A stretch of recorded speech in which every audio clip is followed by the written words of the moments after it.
नमस्कार, good evening, welcome back to example CH. Friends, TGT English revision series third आपके समक्ष।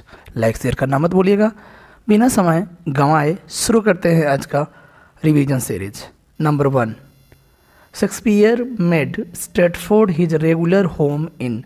कह रहा है कि स्ट्रेटफोर्ड को उन्होंने अपना नियमित घर बना लिया था। कब? तो लगभग 1610 के आसपास। ठीक है, इसको ध्यान रखिएगा। Shakespeare first child Susanna was born in. इनकी पहली बेटी सुसान्ना जो है 1583 में पैदा होती है। इसको ध्यान में रखिएगा। नेक्स्ट जो है कह रहा है कि in 1585 twins were born and named Hamnet and Judith. और 2 साल बाद अर्थात 1585 में एक जुड़वे बच्चे पैदा होते हैं जिनका हैमनेट और जूडिथ नाम है। इसको ध्यान रखिएगा। हैमनेट एक लड़का है, जूडिथ इसमें एक लड़की है। Shakespeare's only son Hamnet died in. और उसमें से जो जुड़वा बच्चे रहते हैं उसमें से हैमनेट जो होता है फ्रेंड वो 1596 में उसका डेथ हो जाता है। नेक्स्ट है कि between what period did William Shakespeare begin a successful career in London as an actor. तो आपको बताया था 1585 से लेकर के 1592 के बीच में क्या रहे हैं, एक सक्सेसफुल एक्टर के रूप में जाने जाते हैं। कौन? William Shakespeare. नंबर 6 है what was the age of William Shakespeare when he retired from active service to Stratford around 1613। तो कह रहे हैं कि 1613 के आसपास में अपने सक्रिय सेवा से रिटायर होते हैं। उस समय उनका एज क्या था? तो आपको बता दें 49 ईयर्स के थे उस समय। ठीक है, यानी 49 वर्ष के थे। और 1613 की बात बता रहे हैं और 1616 में इनका डेथ हो जाता है जब उनका उम्र 52 वर्ष का था। चलिए आगे बढ़ते हैं। Number 7, which of these was not one of Shakespeare's plays. तो आपको बता दें 4 ऑप्शन रहेगा, उसमें से एक है Shakespeare in love. Shakespeare in love आपको बता दें एक 1998 का एक रोमांटिक कॉमेडी फिल्म है जो जॉन मैडन के द्वारा डायरेक्टेड किया गया था। आपको बता दें ये जो लिखा गया है शेक्सपियर इन लव लिखा गया है फ्रेंड्स मार्क नॉर्मैन के द्वारा और टॉम स्टुपार्ड के द्वारा। ठीक है, जो लगभग 1980 के आसपास लिखा गया था। इस पर बेस्ड जो फिल्म है शेक्सपियर इन लव, इसको भी ध्यान में रखिएगा। तो आपको बता दें यह फिल्म भी है और एक वर्क भी है जो लिखा गया मार्क नॉर्मन के द्वारा। और शेक्सपियर इन लव जो मूवी है जो डायरेक्टेड किया गया था जॉन मैडन के द्वारा। ठीक है, तो फिल्म आया था 1998 में और ये लिखा गया था 1980 के आसपास। Which famous Shakespeare play does the quote my salad days when I was green in judgment come from. तो कह रहे हैं कि जो लाइन है फ्रेंड्स आपको बता दें एंटोनियो और क्लियोपात्रा से लिया गया लाइन है और बोला गया है खुद क्लियोपात्रा के द्वारा। एक्ट फर्स्ट सीन 5th की लाइन है ये। एक्ट फर्स्ट सीन 5th की लाइन है, ध्यान रखिएगा। क्लियोपात्रा के द्वारा बोला गया है कि मेरा जो सलाड डेज था यानी जो क्या बोलते हैं नौजवानी के जो दिन थे ना, when I was green in judgment, जो मैं फैसला जो होता था सब हरे ही हरे दिखाई देते थे। कुछ इस तरह की लाइन है क्लियोपात्रा के द्वारा बोला गया ये लाइन, ध्यान रखिएगा। अगर बात करते हैं तो 1607 के आसपास में लिखा गया था एंटोनियो और Cleopatra. Which famous Shakespeare play does the quote how sharper than a serpent tooth it is to have a thankless child। Friends ये भी बड़ी इंपॉर्टेंट लाइन है, किंग लियर के द्वारा बोला ही गया है और किंग लियर में ही है। अगर एक्ट की बात करते हैं तो एक्ट फर्स्ट सीन 4th से ये लाइन लिया गया है। कह रहा है कि how sharper than a serpent's tooth it is to have a thankless child. अर्थात एक जो कृतज्ञ बच्चा होता है ना, जो बच्चे का होना सांप के दांत से भी अधिक तीखा होता है, अधिक शार्प होता है, ऐसा बोला जा रहा है। किंग लियर के द्वारा बोला गया है एक्ट फर्स्ट सीन 4th में। नंबर 10 है friends which famous Shakespeare play does the quote the first thing we do let's kill all the lawyers. कह रहा है कि सबसे पहला काम हमारा ये है कि हमें सभी लॉयर्स को, वकीलों को मारना है। फ्रेंड्स आपको बता दें लाइन इंपॉर्टेंट है, किंग हेनरी 6th से लिया गया है। और किंग हेनरी 6th की अगर बात करते हैं तो फर्स्ट सेकेंड थर्ड 3 ही भाग में होता है और ये भाग सेकेंड की लाइन है, इसको ध्यान में रखिएगा। ठीक है, और यह खुद बोला गया है फ्रेंड्स। आपको बता दें एक कैरेक्टर है जिसका नाम डिक है, हेनरी। 6th पार्ट 2 में एक कैरेक्टर है जिसका नाम डिक है, एक बूचर रहता है, बूचर बोलता है। और एक्ट 4 सीन 2 में, एक्ट 4 सीन 2 में बोलता है the first thing we do let's kill all the lawyers. Done. बढ़ते हैं नेक्स्ट क्वेश्चन की ओर।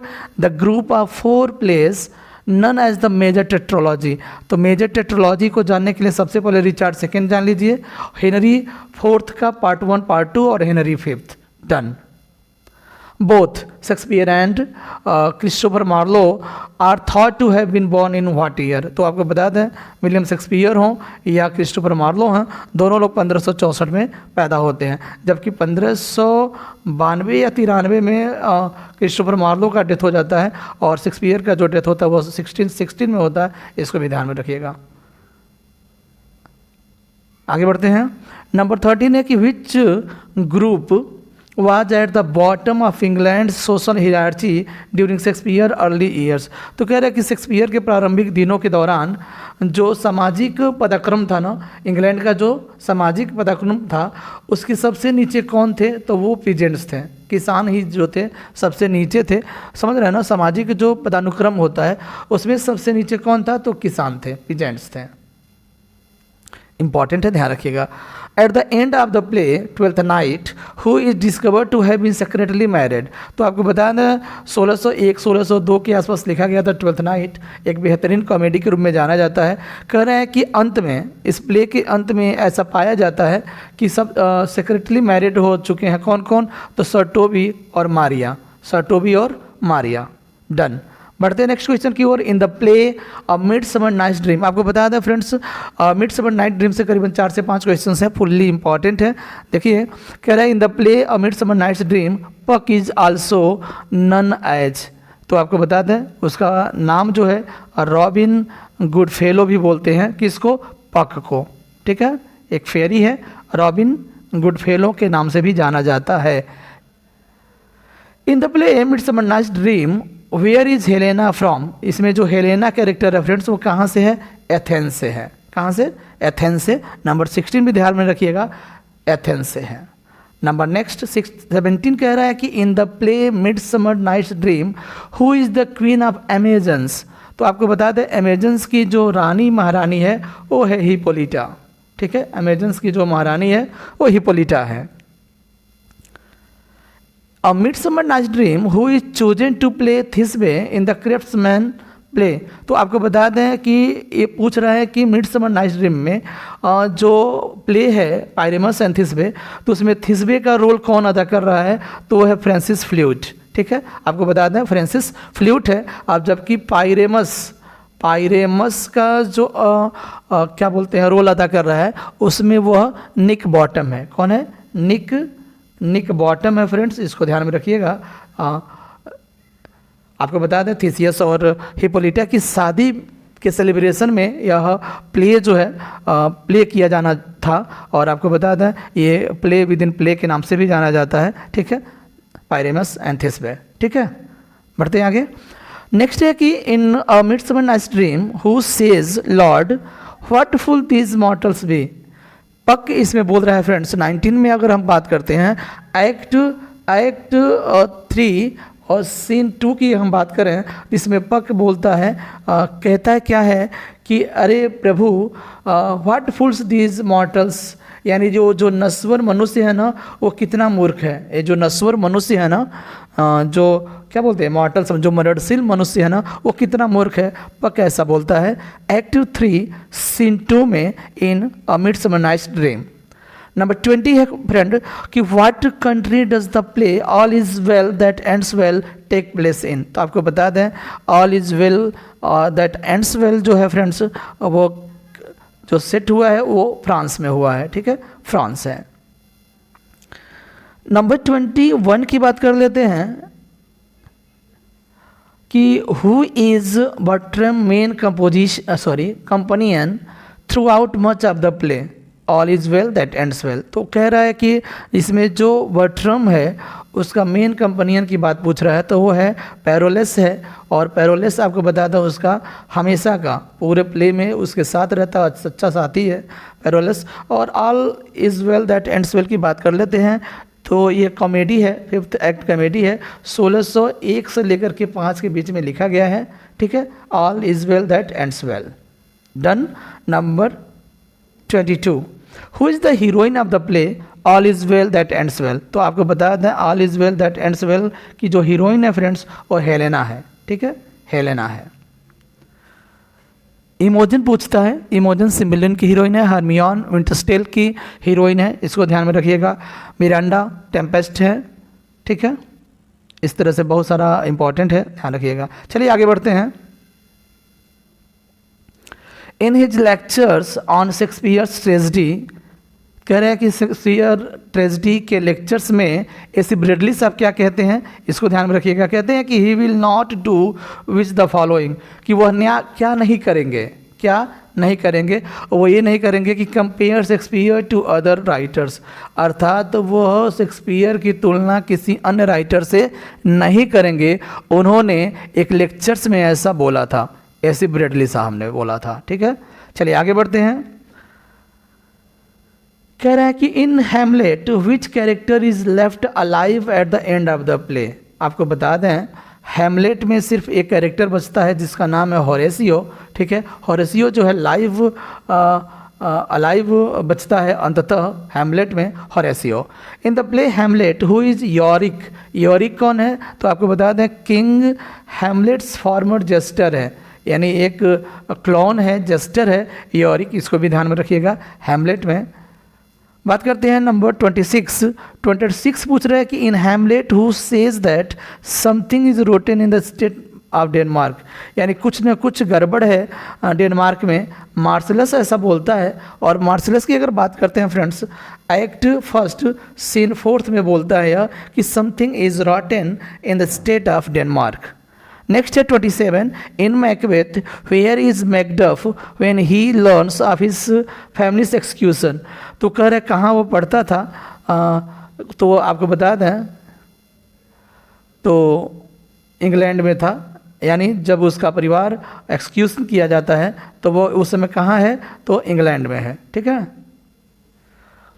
नेक्स्ट है in the play Henry Fifth, what country does Henry wish to conquer. तो हेनरी फिफ्थ में हेनरी जो है किस देश को जीतना चाहता है, तो वो है फ्रांस, इन हेनरी फिफ्थ, ठीक है। आगे बढ़े। कह रहा है कि in the play Henry fifth who is the close friend and mentor of young Henry, यानी उस नौजवान हेनरी का मेंटर कौन है और एक अच्छा सच्चा क्लोज फ्रेंड कौन है, वो है फाल्स्टाफ, ठीक है, Falstaff. In the play Henry fifth who is the queen of France, तो हेनरी फिफ्थ में क्वीन कौन है, तो आपको बता दें क्वीन इसाबेल है। क्वीन इसाबेल जो है फ्रांस की महारानी रहती है, ठीक है। शायद इसकी बेटी का नाम कैथरीन रहता है, ये भी ध्यान रखिएगा। चलिए अब आगे बढ़ते हैं। 30 क्वेश्चन तक था विलियम शेक्सपियर से संबंधित। अब बात करते हैं जॉन मिल्टन से संबंधित।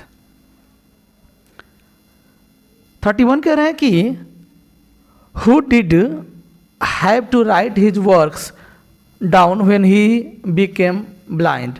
तो मिल्टन की बात कर रहा है कि who did Milton have to write। तो कह रहा है कि जब आपको बता दें कि जब मिल्टन 44 साल के उम्र में अंधे हो गए तब उन्होंने लिखने का जिम्मा किसने उठाया था, तो उनकी लड़कियों ने उठाया था, ठीक है, his daughters. What poets Milton before Milton were famous for epics. तो मिल्टन से पहले कौन से ऐसे राइटर थे जो इपिक के लिए जाने जाते थे, तो वह Homer, Virgil and Spencer, Edmund Spenser, ठीक है। चलिए आगे बढ़ते हैं। Milton's unholy Trinity of characters include, कह रहा है कि जो अपवित्र त्रिमूर्ति है मिल्टन के, वो कौन कौन उसमें शामिल है, तो एक सैटन है, एक सीन है और एक डेथ है। ये तीन जो हैं अनहोली ट्रिनिटी के नाम से जाने जाते हैं, जिसे हम अपवित्र त्रिमूर्ति के रूप में देखते हैं। स्टार लगा सकते हैं, इंपॉर्टेंट है।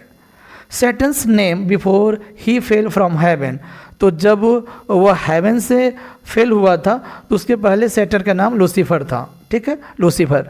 The battle between God's army and Satan's rebels in heaven lasted, तो कह रहा है कि करीबन वह युद्ध 3 दिनों तक चला, 3 डेज तक चला था, ठीक है। नंबर नेक्स्ट है कि the 2 archangels who serve as generals in God's army. तो दो ऐसे आर्कएंजल्स हैं जो गॉड के आर्मी में सेवा देते रहे हैं, वो हैं माइकल और गैब्रियल, माइकल और Gabriel. Which one is the longest book in Milton's paradise lost? तो बुक 9 है जो बहुत ही लॉन्गेस्ट बुक के लिए जाना जाता है, और बुक 7 जो है शॉर्ट के लिए जाना जाता है। John Milton was fluent in which of the following languages? तो 38 में पूछ रहा है फ्रेंड्स, मिल्टन साहब किन लैंग्वेजेस में बहुत ही फ्लुएंट थे? वो है Latin, Greek and Hebrew. Latin, Greek and Hebrew friends important है, स्टार लगा सकते हैं, ऐसे क्वेश्चंस भी पूछे जा सकते हैं। 39 की बात कर लेते हैं कि इन सैमसन अगेंस्ट 1671 में आया था, एक वर्ड्स प्ले है, ट्रेजेडी है, 1671 में आया था। The character who tells other of Samson's death? जो दूसरों को कौन बताता है सैमसन के डेथ के बारे में, वह एक मैसेंजर रहता है, इसको ध्यान में रखिएगा। In the phrase thy seeds shall bruise our foe, आपको बता दें दाई किसके लिए इसमें आया है? वो आया है ईव के लिए, ठीक है, ईव के लिए, और इसका मतलब होगा तेरा वंश या तुम्हारा वंश हमारे शत्रुओं को कुचल देगा, तेरा वंश, ठीक है, और सेल ब्रूस और फो यानी हमारे दुश्मनों को कुचल देगा। इसमें दाई किसके लिए आया है? तो वो ईव के लिए आया है। नंबर 41 की बात करते हैं friends. According to the book of Luke, Herod was the king of Judea.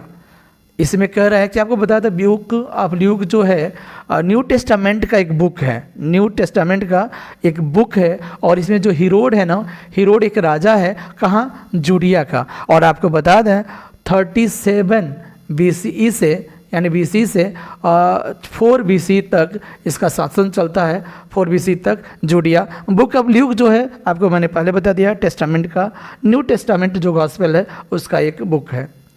Which of the following is not found in hell? तो आपको बता दें अगर पैराडाइज लास्ट की बात करते हैं तो हेल में क्या नहीं पाया जाता है? वो है ऑयल, तेल। Which devil is the main architect of Pandemonium? Pandemonium जो आपको बताया था मुल्सिबर जो है एक मेन आर्किटेक्ट है जो बनाने का काम करता है पांडेमोनियम, वो है Mulciber. Number next, which devil is the main architect हो गया। नेक्स्ट है 44 की बात कर लेते हैं। कह रहे हैं कि Adam, Satan and Eve herself are all dazzled by Eve's beauty. आपको बता दें सभी चकाचौंध हैं, कौन? एक एडम है, एक सैटन है, और एक खुद ईव भी है, अपनी ईव की सुंदरता के लिए वो चकाचौंध है, ठीक है। नेक्स्ट है the main reason for Adam's fall might best be described as. तो कह रहे हैं कि मेन जो रीजन है एडम के पतन का वो लव फॉर ईव है, ईव से प्रेम है जो उसके पतन का कारण बनता है। 46 की बात करते हैं कि which angel does Satan trick by disguising himself as a cherub. तो कह रहे हैं कि किसको धोखा देने के लिए चीरब के रूप में सैटन भेष बदलता है? वो है यूरियल, ठीक है, यूरियल एक एंजल है, उसको धोखा देने के लिए चीरब के रूप में सैटन जो है डिस्गाइज होता है और उसे धोखा देता है। नंबर 47 की बात कर लेते हैं।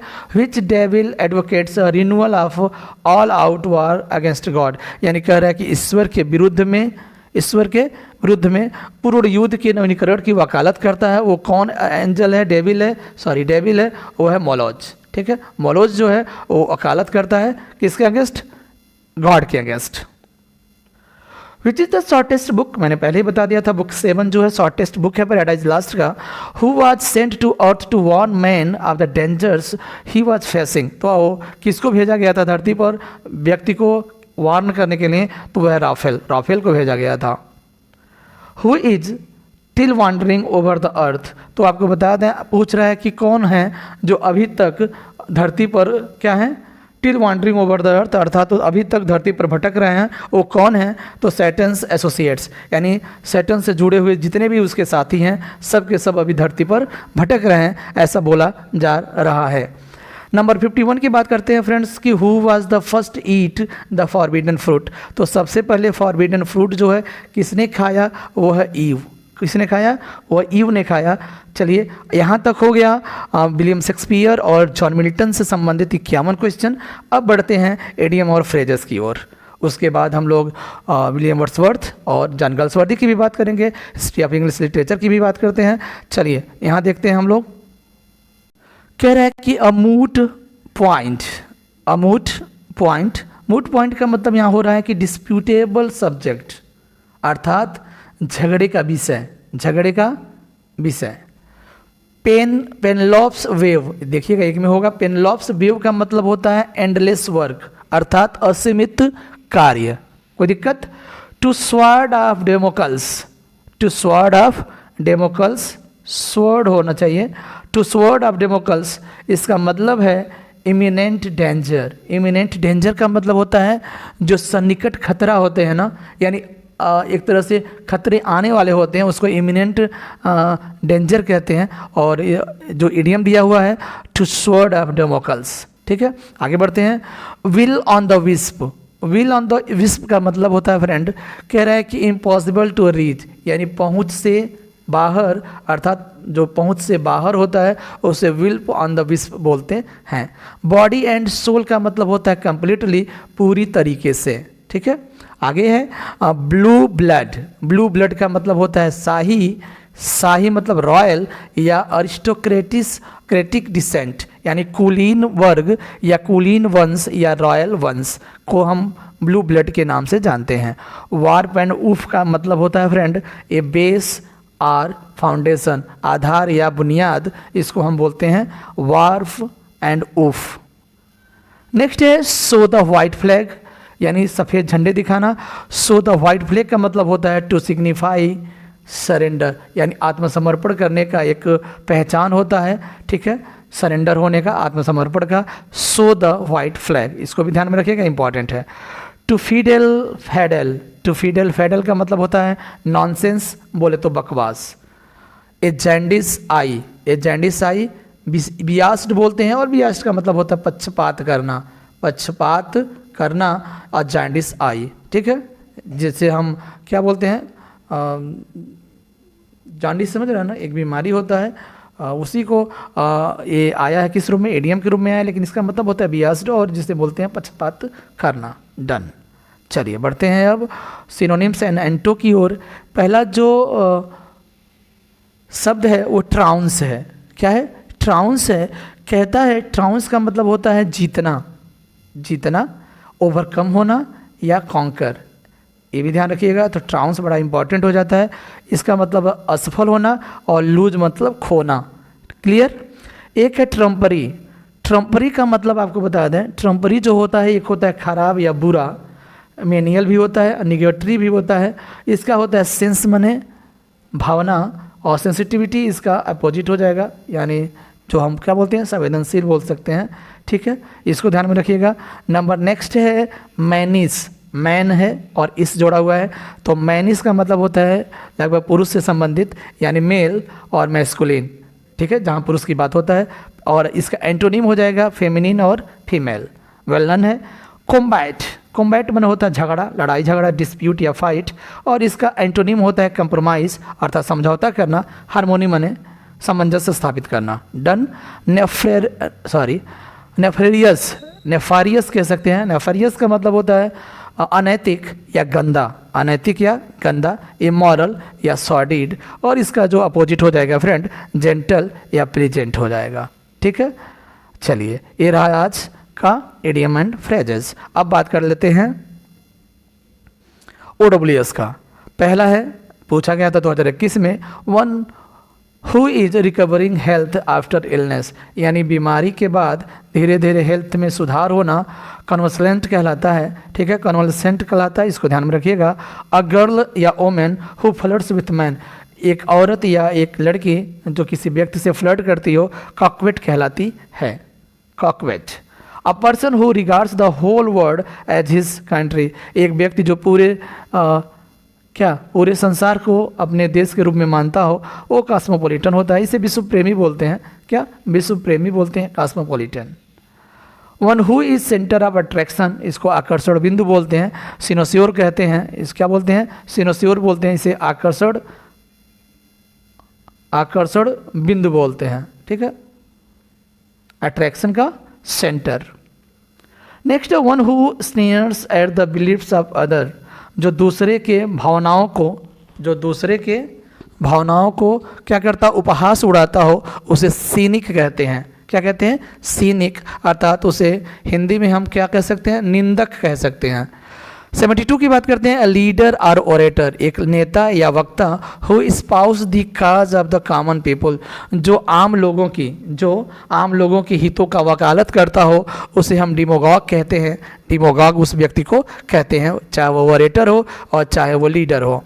एन असेंबली ऑफ वर्शिपर, जो पूजा करने वालों की जो मंडली होती है, असेंबली होती है, वो कांग्रेगेशन कहलाता है, जिसे हम मंडली कह सकते हैं। ठीक है, मंडली कह सकते हैं।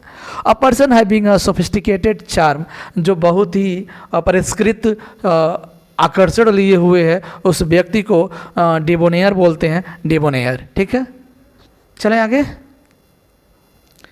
अब बात कर लेते हैं स्पेलिंग की, बड़ा इंपॉर्टेंट है स्पेलिंग। पहला जो स्पेलिंग है आज है ट्रीचरस। ट्रीचरस, अब देखिएगा TREA है। ट्रीचरस का मतलब होता है फ्रेंड धोखेबाज या छल कपटी करने वाला। एटिक्वेट, QUETTE है। एटिक्वेट का मतलब होता है शिष्टाचार। यहाँ नेक्स्ट है स्पेलिंग की अगर बात करते हैं तो हेट्रोजीनस है। हेट्रोजीनस का मतलब होता है फ्रेंड्स विविध। क्या होता है? विविध होता है।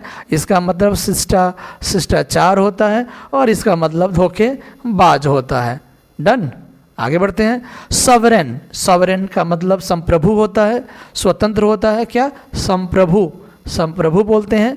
एक होता है कन्वीनेंस। कन्वीनेंस का मतलब होता है परिवहन, परिवहन या वाहन। ठीक है, वाहन। और एक है स्क्रूपलस। स्क्रूपलस का मतलब होता है ईमानदार, ऑनेस्ट। ठीक है, ये आपको बता दें क्या है स्पेलिंग है। स्पेलिंग ध्यान में रखिएगा। SCRUPULOUS है। ठीक है, चलिए आगे बढ़ते हैं। 81 की बात कर लेते हैं। अब चलते हैं विलियम वर्ड्सवर्थ से संबंधित। कह रहा है कि which work of William Wordsworth is generally considered to be his magnum opus. तो मैग्नम ओपस का मतलब होता है ग्रेट वर्क। ग्रेट वर्क जो है द प्रिल्यूड है, 1799 से लेकर के 1805 के बीच में लिखा गया था और 1850 में फाइनली पब्लिश होता है। इसको भी ध्यान में रखिएगा। Which college did William Wordsworth attend? तो सेंट कॉलेज है, सेंट जॉन्स कॉलेज है, जिसको वर्ड्सवर्थ साहब अटेंड किए थे। इसको भी ध्यान रखिएगा, Saint John's college. In which magazine in the year 1787 that William Wordsworth made his debut as a writer by publishing a sonnet, the European Magazine। Manganese नहीं है, मैगजीन है। द यूरोपियन मैगजीन आपको बता दें 1787 याद रखिएगा। इसमें उन्होंने पहला अपना सोनेट पब्लिश करवाया था। कौन डेब्यू किया था? वर्ड्सवर्थ साहब। आपको मैं बताना चाहूँगा फ्रेंड कि जो सोनेट था वो sonnet on seeing Miss Helen Maria Williams weep at a tale of distress. इतना लंबा सोनेट का नाम है, इसको ध्यान में रखिएगा। 1787 में पब्लिश होता है। पत्रिका का नाम पूछ सकता है द यूरोपियन मैगजीन। डन, बढ़ते हैं नेक्स्ट क्वेश्चन की ओर। His Wordsworth poetry is the reality. कह रहा है कि वर्ड्सवर्थ का जो पोइट्री है फ्रेंड वह वास्तविकता है। हिज फिलॉसफी, और उनका जो दर्शन है वो इल्यूजन है, भ्रम है, माया है। मैथ्यू अर्नॉल्ड साहब ने बोला है वर्ड्सवर्थ के बारे में, Wordsworth was an ever enduring man. अर्थात उनको बोला गया कि कॉलरिज साहब के द्वारा कि वर्ड्सवर्थ बहुत ही सहनशील व्यक्ति थे। ऐसा एस टी कॉलरिज के द्वारा बोला गया। Wordsworth never give the prelude growth of a poet's mind a title. कह रहा है कि वर्ड्सवर्थ साहब कभी भी प्रिल्यूड को, जिसे हम growth of a poet's mind भी बोलते हैं, कभी वो उसको टाइटल नहीं वो दिए। He called it the poem of Coleridge. किस नाम से जाना जाता था? तो ध्यान रखिएगा, वर्ड्सवर्थ साहब सिर्फ पोएम टू कॉलरिज के नाम से जाना जाता, मतलब जानते थे। 1850 में हचिंसन ने जब इसको पब्लिश करवाया तब उसका नाम द प्रिल्यूड हो गया, या उसे हम growth of a poet's mind भी कहते हैं। डन, बढ़ते हैं नेक्स्ट क्वेश्चन की ओर। Wordsworth modelled his ode on duty. Ode on duty की बात कर लेते हैं सबसे पहले। तो 1805 में लिखा गया है और 1807 में पब्लिश होता है। और कह रहा है कि ओड ऑन ड्यूटी जो है किस पर बेस्ड है? तो थॉमस ग्रे का एक वर्क है हिम टू एडवर्सिटी, इस पर बेस्ड है ode to duty. The period of decline in the Wordsworth career, तो आपको बता दें 1807 के बाद उनका पतन यानी उनके करियर का पतन होना शुरू हो गया था। यानी आपको बता दें 1798 से लेकर के 1807 या 8 तक ही यह इनका एक पीक पॉइंट था, कह सकते हैं। Who praised Wordsworth as the poet of humanity, और किसने बोला है उनकी प्रशंसा करते हुए कि मानवता के कवि हैं, जॉन केवल साहब बोलते हैं वर्ड्सवर्थ का प्रशंसा करते हुए। Who wrote a book title the lost leader a study of Wordsworth 1933। तो आपको एक बात बता दें, लॉस्ट लीडर लिखा है किसने, बताइए किसने लिखा है द लॉस्ट लीडर? उसी में उन्होंने बोला था क्या, लॉस्ट लीडर जब वर्ड्सवर्थ साहब 1843 में पोएट लॉरेट चुने जाते हैं, तब किसने बोला था उन्हें लॉस्ट लीडर? ये चीज़ आपको बताना है। और यहाँ जो बुक है a lost leader a study of Wordsworth 1933, वह बुक जो लिखा गया है वो हग आयंसन फॉसेट के द्वारा लिखा गया है, यह ध्यान रखिएगा। और वर्ड्सवर्थ को किसने द लॉस्ट लीडर बोला था, ये आपको बताना है। नंबर 91 की बात करते हैं, the foresight omen. The foresight omen, अब यहाँ से हमारा शुरू हो जाता है जॉन गॉल्सवर्दी के बारे में। द फॉरसाइट ओमेन जो 1949 में एक फिल्म आया था, जो गॉल्सवर्दी के किस नॉवेल पर, ठीक है, या किस वर्क पर बेस्ड था, तो वह द फॉरसाइट सागा पर बेस्ड था, जो 1922 में पब्लिश होता है। और आपको बता दें द फॉरसाइट सागा जो है, इसके लिए ही 1932 में गॉल्सवर्दी साहब को साहित्य का नोबेल प्राइज़ भी मिला था। द 1988 फिल्म या summer story was based on Galsworthy. तो आपको बता दें फ्रेंड, एक और मूवी आया था 1988 में और समर स्टोरी के नाम से, और किस पर बेस्ड था, द एप्पल ट्री पर बेस्ड था। और द एप्पल ट्री आपको बताता हूँ 1917 में पब्लिश होता है, एक शॉर्ट स्टोरी है, ये भी ध्यान रखिएगा। Which Indian author translated Galsworthy 3 act play Justice. Justice आया था 1910 में, और इंडियन राइटर हैं जिनका हिंदी में उन्होंने लिखा है 1930 के आसपास में, जिसे हम न्याय के रूप में कहते हैं न्याय। तो मुंशी प्रेमचंद थे, जिसे हम धनपत राय के नाम से जानते हैं। 1880 के आसपास पैदा होते हैं, 1880, हाँ शायद 80 के आसपास में, और 1936 में इनका डेथ होता है। प्रेमचंद की हम बात कर रहे हैं, आगे बढ़ते हैं। Galsworthy is practitioners of the realist theatre. किसके प्रैक्टिशनर रहे हैं, तो रियलिस्ट थिएटर के प्रैक्टिशनर रहे हैं, इसको भी स्टार लगा सकते हैं। If you do not think about the future, यदि आप अपने भविष्य के बारे में नहीं सोचते हो तो आपका भविष्य नहीं बन सकता, आपका भविष्य नहीं बन सकता। स्वैन सॉन्ग एक नावल है, 1928 में पब्लिश होता है बाय गॉल्सवर्दी, उसमें यह लाइन बोला गया है। गॉल्सवर्दी द कंट्री हाउस जो 1907 में आया था, क्या प्रेजेंट करता है, द अपर क्लास को प्रेजेंट करता है। One eyes are what one is, one's mouth what one's becomes, taken from flowering wilderness 1932, 1932 में पब्लिश होता है फ्लावरिंग वाइल्डरनेस। और आपको बता दें लाइन जो है क्या कहता है, कहता ये है कि व्यक्ति की जो आँखें हैं वही हैं जो वो हैं, और व्यक्ति का जो मुंह है, ठीक है, मुंह वही है जो वह हो जाता है या बन जाता है। फ्लावरिंग वाइल्डरनेस से बोला गया है, लाइन है, ध्यान रखिएगा। The balance between the sayings, कहावतों के बीच में जो संतुलन है, might is right and right is might, अर्थात शक्ति ही अधिकार है और अधिकार ही शक्ति है। सेंट प्रोग्रेस से लिया गया लाइन है, जो 1919 में पब्लिश होता है बाय जॉन गॉल्सवर्दी। 99 की बात करते हैं फ्रेंड, कह रहा है कि in which month of the year the first scene of Loyalties begins.